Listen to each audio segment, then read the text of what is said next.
bajo la poderosa mano de Dios, para que Él os exalte cuando fuere tiempo, echando toda vuestra ansiedad sobre Él, porque Él tiene cuidado de vosotros.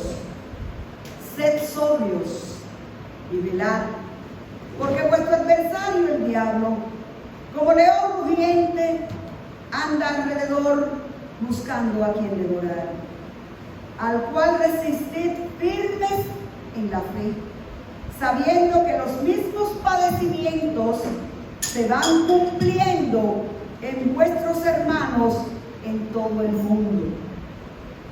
Mas el Dios de toda gracia, que nos llamó a su gloria eterna en Jesucristo, después que hayáis padecido un poco de tiempo, Él mismo os perfeccione, afirme, fortalezca y establezca. A Él sea la gloria y el imperio por los siglos de los siglos. Amén. Aleluya. Gracias, Señor, por tu palabra. Oh Señor, gracias porque tu palabra es vida, tu palabra es alimento, tu palabra es guianza, Señor. Tu palabra nos edifica, nos enseña, nos empodera. Oh, gracias te damos, Señor, en esta mañana. Aquí estamos con corazones dispuestos, Señor, para recibir de ti. Háblanos, oh Dios, trata con nosotros, oh Señor, de tal manera que nosotros podamos vivir vidas abundantes en ti, Señor, a través de poner en práctica tu palabra en nuestras vidas. Señor, recibe tú toda gloria, toda honra, toda alabanza, todo honor, porque solo tú eres digno y merecedor. Gracias te damos, Señor. En Cristo Jesús oramos. Amén y amén. En esta mañana vamos a estar predicando bajo el tema el sufrimiento en el creyente, propósito en Dios. Vivimos en un mundo de sufrimiento. El sufrimiento es el elemento común a la raza humana. Todo el mundo sufre de alguna manera. No todos los sufrimientos son iguales, como se decía en la clase hoy hablando de los pobres y de los llantos. Pero el sufrimiento es parte de lo que es la vida humana.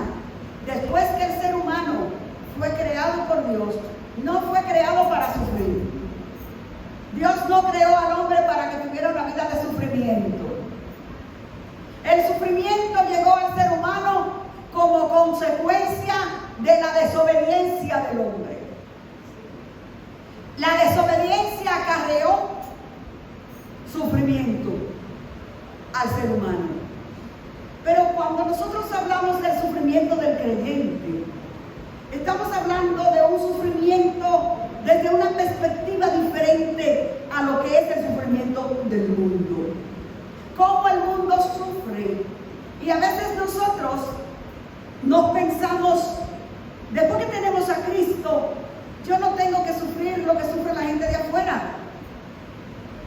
Pero déjeme decirle que mientras estamos en esta carne y mientras estamos en este mundo, estamos vulnerables, expuestos a que todo lo que le suceda a cualquier ser humano, hablando naturalmente, nos pueda suceder a nosotros.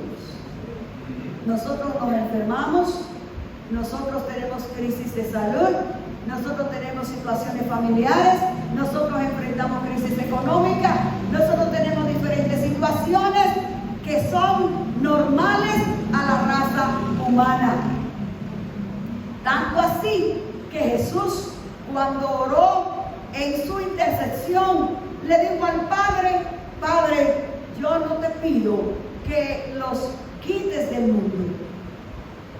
Y digo más, le digo a los discípulos y a todos los que les sigamos: en el mundo tendrán aflicciones.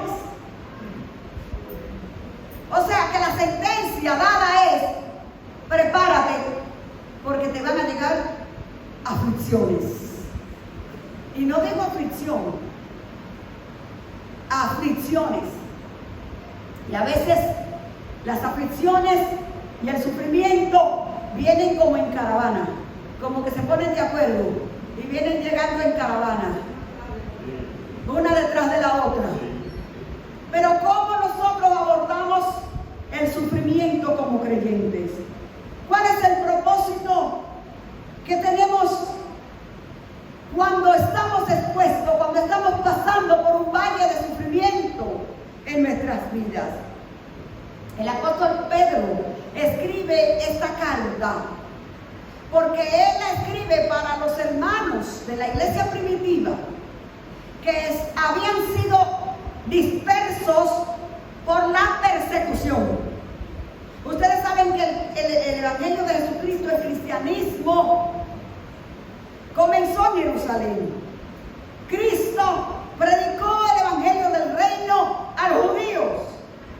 Y él le dijo a los apóstoles, antes de ascender al Padre, le dio una comisión y le dijo: ustedes no se vayan de Jerusalén hasta que ustedes no sean investidos, no sean empoderados, no sean capacitados por el Espíritu Santo.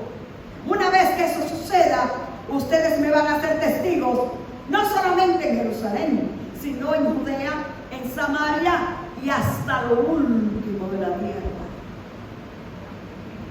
Cuando comenzaron los primeros creyentes a predicar a Cristo, el libro de los Hechos registra que junto con ese inicio también inició el sufrimiento. A Pedro y a Juan, que iban tranquilamente un día a la hora de la oración a orar al templo, se encontraron allí con un hombre con una necesidad. Y como ellos habían recibido la autoridad de parte de Cristo para ellos sanar enfermos en su nombre, para ellos hacer milagros en su nombre, ellos, llenos del Espíritu Santo, le dijeron a ese hombre tullido: levántate, coge tu lecho y vete a tu casa.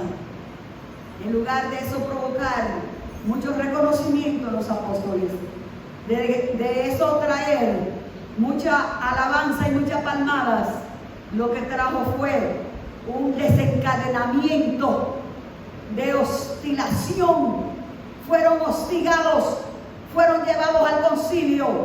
En el concilio le dieron una tremenda golpiza, le dieron una buena paliza, y después que lo apalearon, entonces le obligaron y le dijeron: no hablen más en ese nombre, está prohibido hablar o hacer cualquier milagro en ese nombre. ¿En qué nombre? En el nombre del Cristo resucitado. Y Pedro dijo: es menester obedecer a Dios antes que a los hombres. Así es que si lo que viene es malo, que lleguen los palos, pero no nos vamos a callar de pronunciar, de anunciar y de proclamar el nombre, sobre todo nombre, del Cristo resucitado. Allí se desencadenó lo que es la persecución a la iglesia de Cristo.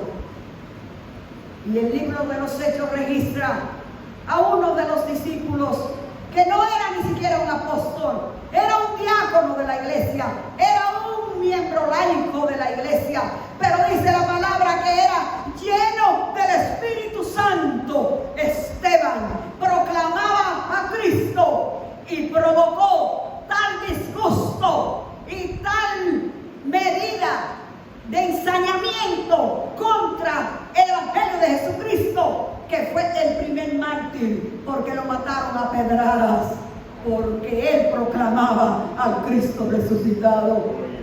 Y dice la palabra que él, muriendo, alzó sus ojos y dijo: yo veo al Padre y a Cristo sentado a su diestra.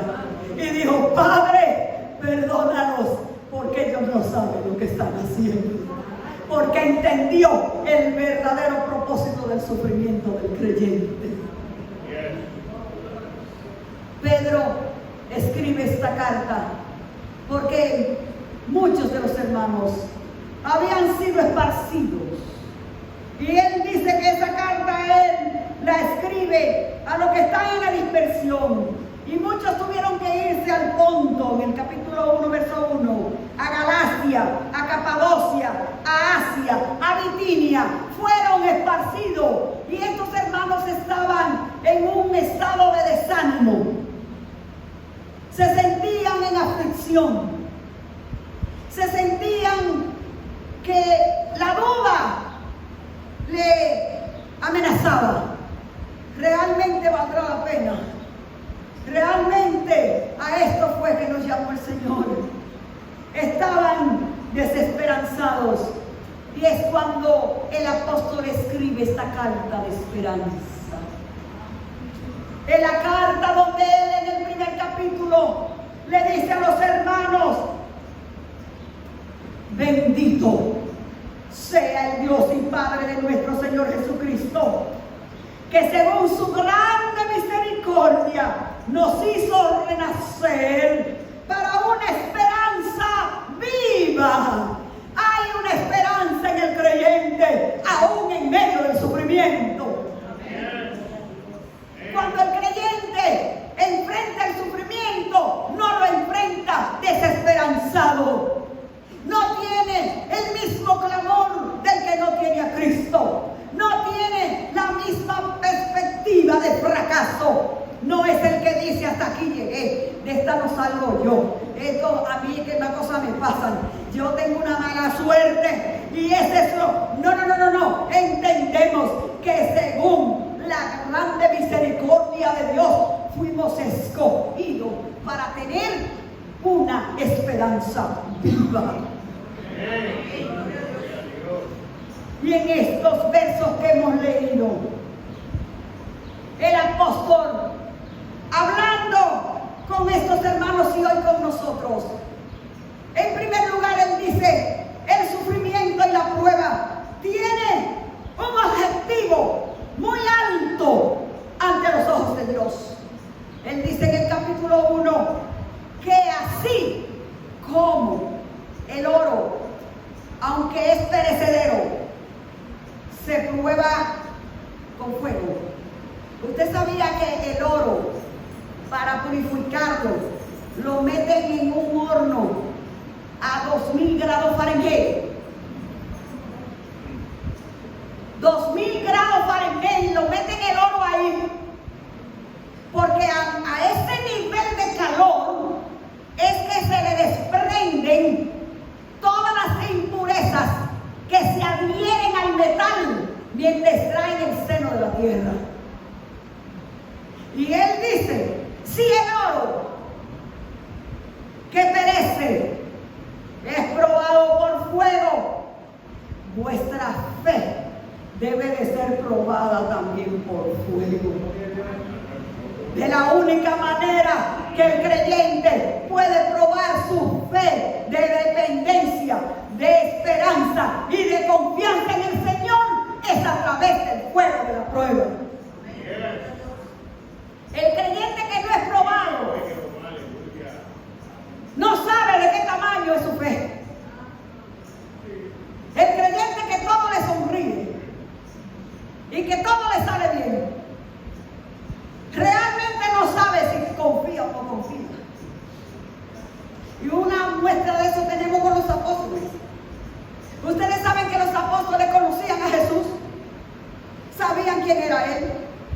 Sin embargo, un día Jesús se monta con ellos en una barca y le dice: miren, crucemos aquel lado. Y dice el Evangelio de Mateo que cuando iban cruzando en la barca, Jesús, agotado del ajetreo del día, se fue detrás de un cabezal en la popa del barco y se cogió una siestecita y se durmió. Y en medio se levantó una tormenta como ellos no la habían visto antes. No es la primera vez que los discípulos navegan en el mar. No es la primera vez que ellos van a cruzar ese lago. Eran pescadores experimentados. Pero esa tormenta, ellos como esa no la habían enfrentado nunca. Y agotaron todos sus recursos. Y la barca se le llenaba de agua y ellos sacando agua y el mar tirándole más. Y los vientos que lo iban a despedazar. Y cuando se vieron ya perdidos, entonces fueron corriendo donde Jesús y le dijeron: Maestro, despiértate, no te da cuidado que perecemos. Fíjense que yo no pensaba que Jesús iba a ahogar y que no va a dejar que nosotros no vamos a perecer. No te da cuidado que perecemos. Y Jesús se levanta y le da una orden al mar y al viento. Y le dicen: cálmate. Y enmudece. Y se hizo una grande bonanza. ¿Y qué dijeron los discípulos? Si fuera así, ellos dijeran: adiós, ¿y quién es este? Que aún el viento y la mar le obedecen. Y postrándose lo adoraron. ¿Cómo supieron ellos el poder de Jesús para calmar el mar? Si no se levanta la tormenta. ¿Cómo sabes tú que el Señor tiene provisión para ti si no estás en necesidad? ¿Cómo sabes tú que el Señor es tu médico divino si no te enfermas? ¿Cómo sabes tú que el Señor es el que provee cuando tú no tienes nada? Entonces el sufrimiento no es porque Dios te quiere castigar. Hay personas que piensan que el sufrimiento en el creyente puede ser una de dos cosas. O es que Dios lo está castigando, o es que entró en pecado. Y como consecuencia del pecado, tiene problemas, sufrimiento, enfermedad, necesidad. Déjeme decirle que las pruebas llegan a nuestra vida no porque usted haya hecho nada ni porque Dios lo quiera castigar. Dios usa las pruebas como un medio de purificar nuestra fe. De que crezcamos en nuestra fe. Porque es conocido que tenemos un enemigo, que tenemos un adversario. El adversario es el contrario en un juicio. Cuando usted va a una corte, el que va a enjuiciarlo a usted, ese es su adversario. Porque ese es lo que quiere que el juez dicte en contra suya. Y el apóstol dice: tenemos un adversario. Porque déjenme decirle, la Biblia dice que Dios no puede ser tentado por nadie, ni Él tienta a nadie.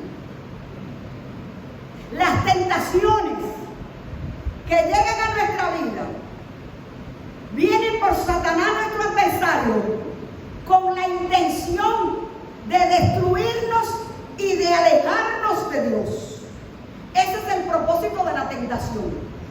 La tentación viene para que nosotros nos alejemos de Dios y sucumbamos en nuestra fe. Pero la tentación que el enemigo trae, el Señor permite que llegue a nuestra vida porque Él la va a transvaluar, Él la va a cambiar como un medio para Él mostrar su gloria y su misericordia en tu vida a través de eso que se convierte en una prueba.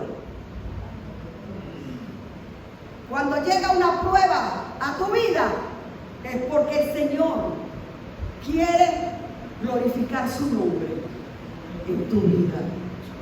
Y el apóstol dice, lo primero, al saber que tenemos un adversario, humillémonos pues bajo la poderosa mano de Dios.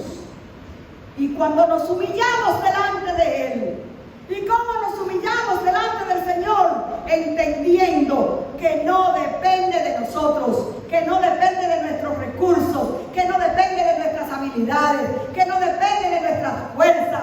Humillándonos pues ante la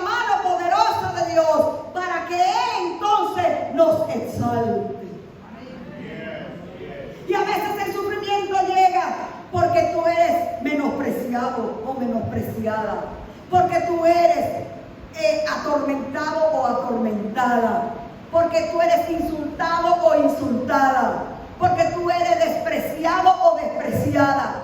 No importa la manera en que llegue el sufrimiento, no te enaltezcas tú mismo en medio de las circunstancias adversas que lleguen a tu vida. Humíllate ante la mano poderosa de Dios y Él es el que se va a encargar de exaltarte. Él te va a exaltar. Cuando aprendamos en medio del sufrimiento a humillarnos bajo la poderosa mano de Dios, entonces hay otra cosa que hay que hacer. Cuando nos humillamos ante la poderosa mano de Dios, entonces el apóstol Pedro nos aconseja: echando toda vuestra ansiedad sobre Él, porque Él tiene cuidado de nosotros. ¡Aleluya! ¡Aleluya! Cuando te humillas ante la presencia y la poderosa mano de Dios, sabiendo que todo lo que sucede en tu vida es porque Él lo permite. Esa es la humillación. No le busque la quinta pata al gato que nada más tiene 4.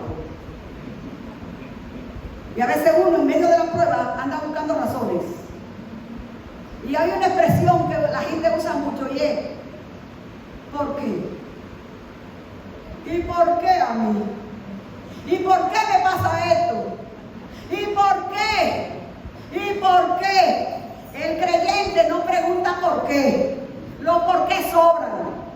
El creyente se humilla ante la presencia de Dios y se pregunta: ¿para qué? Yes. Señor, ¿para qué? ¿Cuál es el área que quieres trabajar en mi vida? ¿Cuál es la parte débil que tú quieres fortalecer a través de este sufrimiento, a través de esta necesidad?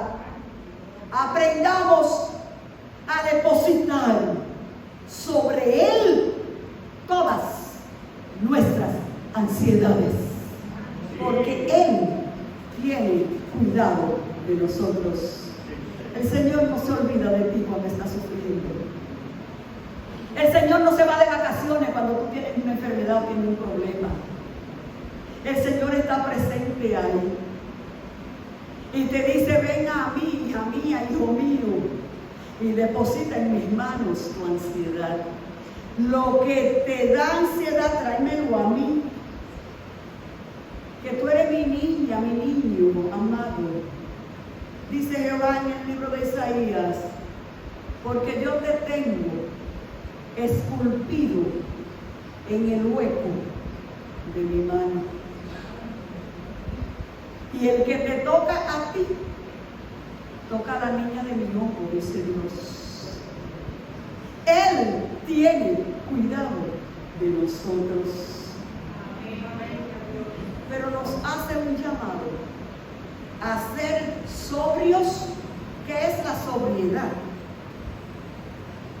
La sobriedad es el estado consciente de razón. Cuando una persona no está sobrio, ¿cómo está? ¿Cómo está que no está sobrio?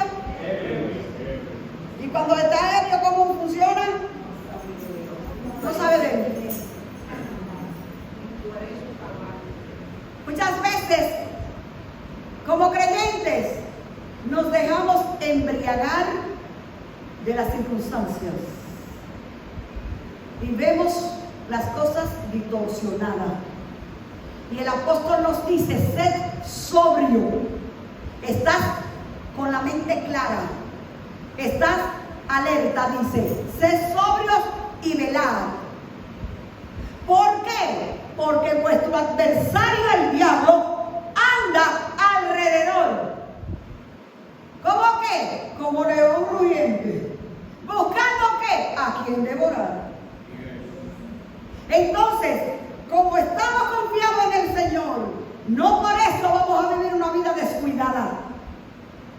No por eso vamos a vivir una vida sin estar conscientes que tenemos un enemigo y que tenemos que velar. Porque muchas veces nosotros mismos, sin darnos cuenta, le damos cabida, le damos lugar, le abrimos ventanas, le abrimos brecha al enemigo para que él entre a nuestras vidas. Tenemos que estar sobrios y velando, porque resistiendo al enemigo y sometiéndonos a Dios, el enemigo no tiene más que huir de nosotros. Aleluya. Él huye de nosotros. Miren, el creyente que aprende el secreto de reprender al diablo y a los demonios no tiene que ponerse a pelear con el diablo ni con los demonios. Hay muchos creyentes que creen que el Señor los llamó a tener un pleito permanente con el mundo de las tinieblas. Y lo que viven es reprendiendo y echando fuera el demonio. Y ven un demonio hasta en la sopa. El león anda rugiente y no es mentira. Y la palabra lo dice, tenemos un adversario y anda alrededor de tu vida buscando por dónde hacerte daño. Y tú tienes que estar consciente de eso, de que el enemigo de la justicia es tu enemigo y que no quiere nada bueno para ti, que lo que quiere es hacerte daño. Y tú tienes que estar consciente de eso. Ahora, resístelo. ¿Cómo tú lo resistes? Sometiéndote a Dios. Resiste al enemigo, sométete a Dios y él se va solito. Jesús lo resistió cuando él lo tentó. El diablo vino a tentar a Jesús. ¿Y con qué lo resistió el Señor?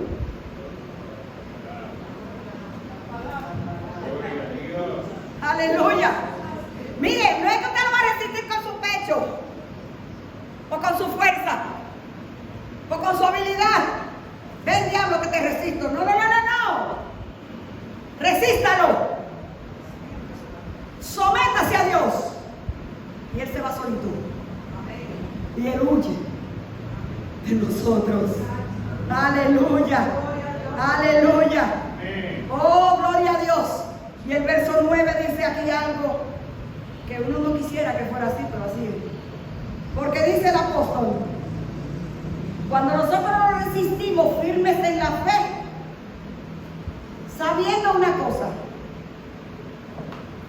que las cosas adversas que te llegan a la vida, nada más no es a ti. Dice el apóstol, sabiendo que los mismos padecimientos se van cumpliendo en vuestros hermanos en todo el mundo. En todo el mundo. El enemigo le encanta que te hagas la víctima. Que cuando tú tienes una situación, tú mismo te victimices. Y tú creas que nada más te pasa a ti. Eso nada más es a mí. Estas cosas como esta nada más me llegan a mí. Ustedes no han oído gente diciendo así. Es que esto nada más me pasa a mí. Esto nada más no llega, me llegó a mí. No. Los mismos padecimientos van sucediendo a todos los creyentes en todo el mundo. Porque los padecimientos son cosas de la humanidad. Y el creyente no deja de ser humano. Y todo lo que le pasa a un humano, te lo puede pasar. La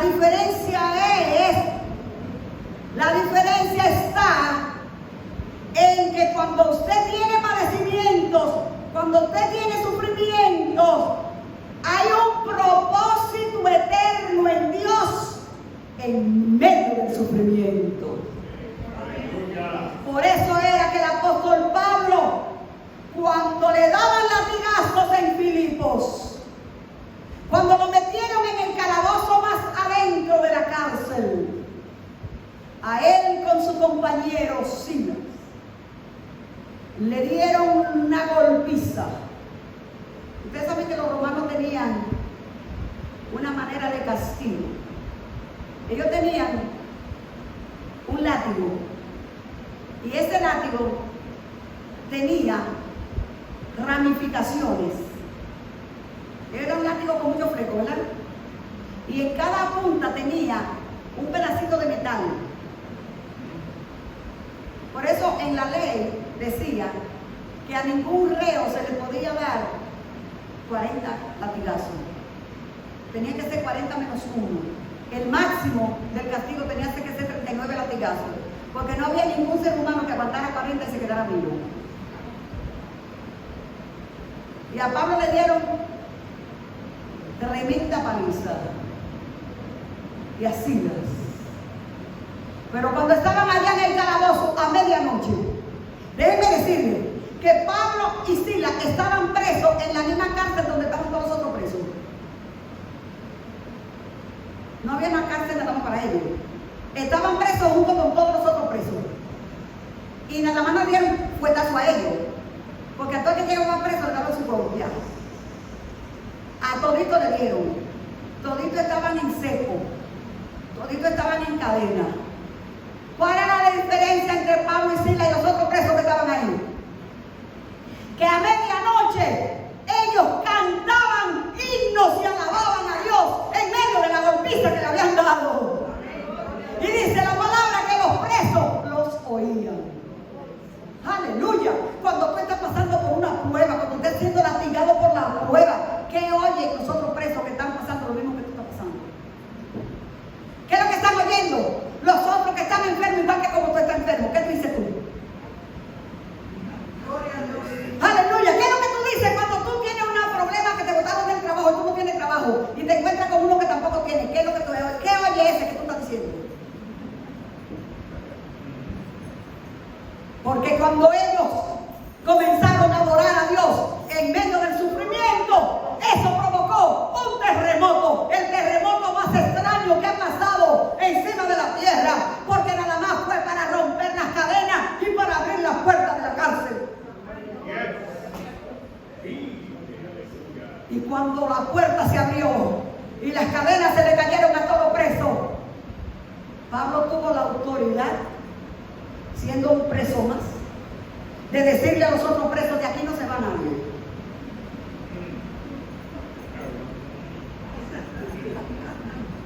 Y cuando el carcelero se dio cuenta que las puertas estaban toditas abiertas y que los presos estaban toditos sueltos, dijo: me morí. Cogió la espada y se iba a matar, porque él sabía que la ley romana decía que si usted era carcelero y se le iba a un preso, usted pagaba con la vida suya. Y cuando Pablo vio que él se iba a matar, Pablo gritó de allá adentro: no te hagas ningún daño, porque todos estamos aquí. Y ese carcelero corrió para donde estaba Pablo y lo trajo, lo sacó de allá. Y dice la Biblia que comenzó a curarle las heridas que él mismo le había hecho con el látigo. Y se yendo de rodillas le dijo: ¿y qué es lo que yo tengo que hacer para ser salvo? ¡Aleluya! Y Pablo le dice: cree en el Señor Jesucristo y serás salvo tú y toda tu casa. Tú no sabes cuál es el preso que cuando te oiga glorificando a Dios en medio de tu prueba te va a decir: ¿qué tengo que hacer para ser como tú? ¿Qué tengo que hacer? Todo depende de qué óptica nosotros miramos el sufrimiento. Por eso el apóstol Pedro le dice a los hermanos: más ese Dios de paz, que los llamó por su misericordia para que tengan una esperanza viva, ese Dios de paz que los llamó a su gloria eterna en Jesucristo, después que hayan padecido un poco de tiempo,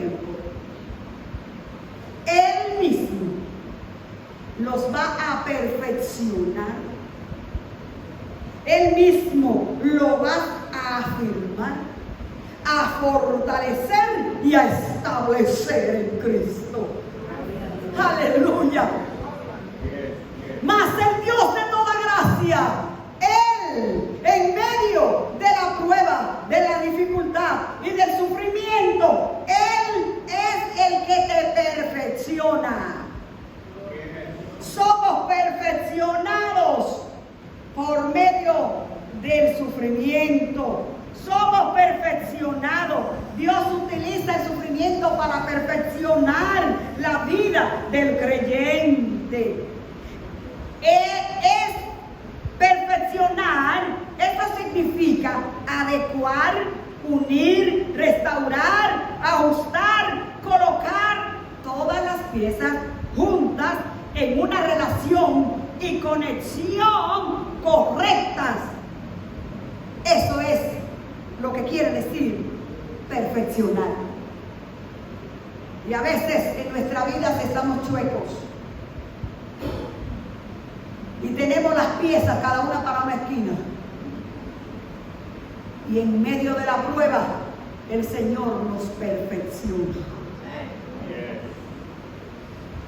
Es como cuando el alfarero está haciendo una vasija de barro, y esa vasija tiene que ser en un barro fino, que no tenga ni una solo granito ni grumo arenoso, porque por pequeñita que sea el granito de arena que se quede en la vasija que el alfarero hace, ¿usted sabe qué es lo que pasa?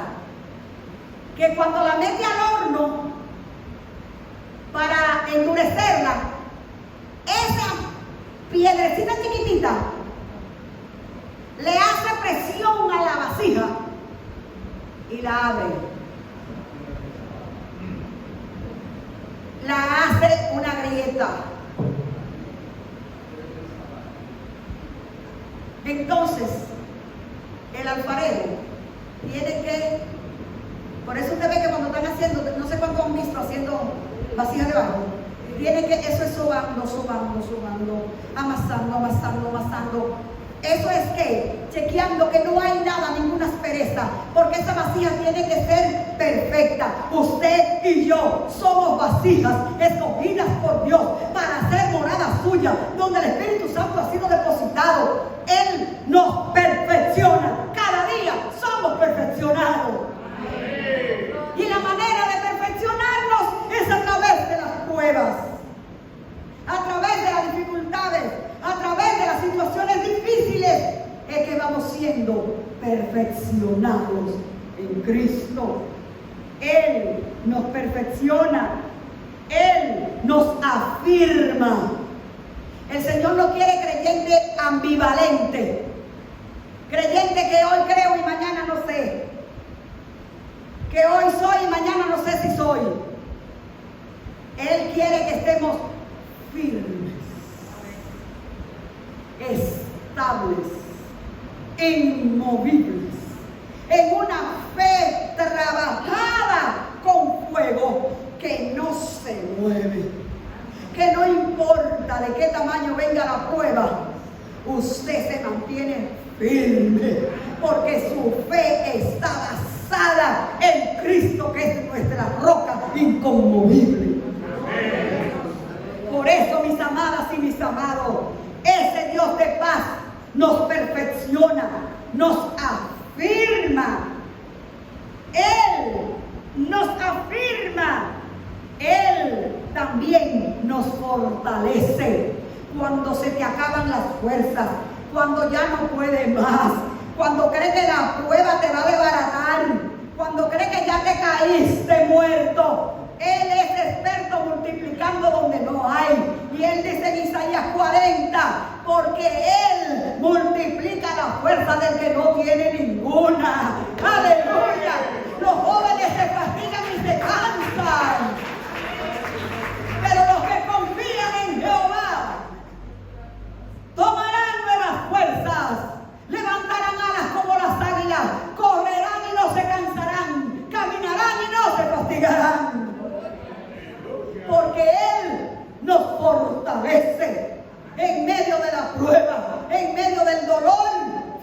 fortalécete en Dios. Porque Él es la fuente de fortaleza del creyente. Aleluya. Y Él nos establece. Nos establece. Este edificio está establecido en esta esquina. Y este edificio de aquí no se mueve. Porque fue establecido en esta dirección. Usted y yo hemos sido establecidos en Cristo. El apóstol Pablo dice en el libro de la carta de los Efesios, en el capítulo 1, bendito sea el Dios y Padre de nuestro Señor Jesucristo, que Él nos ha hecho sentar en lugares celestiales con Cristo. Aleluya, según el puro afecto de su voluntad. Usted y yo ya estamos fundamentados, establecidos en Dios por medio de la fe en Jesucristo. Y mientras nos mantengamos conscientes de nuestra posición en Cristo, no importa qué grado de sufrimiento tenemos que pasar. Mientras más grande sea su prueba, más fortalecida sale su fe. Y los chinos tienen una práctica que yo digo, eso tienen ellos que haberlo aprendido de Dios, porque yo creo que sí que Dios hace. Cuando ellos tienen una vasija en la casa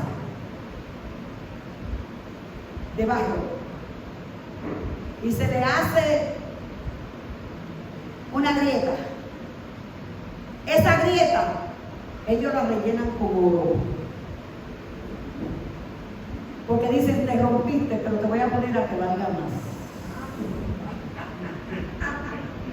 Cuando se le rompe, se le agrieta una vasija, esa grieta la rellenan con oro.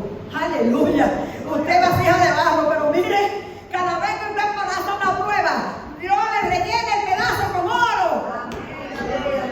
Aleluya. Y más valiosos somos a su presencia. Hermano y hermana, esté seguro de que por grande que sea su prueba, el Señor no va a dejar que usted se devuelva. Él lo va a establecer, Él lo va a afirmar, Él lo va a fortalecer, Él lo va a sostener. Aleluya. Es decir, que el sufrimiento en nuestra vida tiene un propósito divino.